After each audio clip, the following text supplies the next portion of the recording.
রাওয়ালপিন্ডিতে পাকিস্তানের সাথে রেকর্ড গড়লেন মেহেদী হাসান মিরাজ। পাকিস্তানের সাথে দ্বিতীয় টেস্ট ম্যাচে অসাধারণ বোলিং করেন বাংলাদেশের বোলিংয়ের সামনে টিকতেই পারেননি পাক ব্যাটসম্যানরা।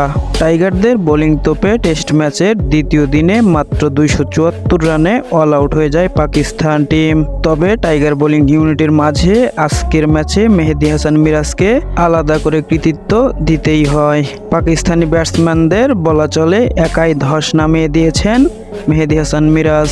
অসাধারণ বোলিং করেছেন মেহেদী হাসান মিরাজ, নিয়েছেন 5টি উইকেট। আজকের ম্যাচে মিরাজের ক্রিকেট ক্যারিয়ারের 10তম বার 5 উইকেট নেওয়ার কীর্তি করেন এই টাইগার অলরাউন্ডার।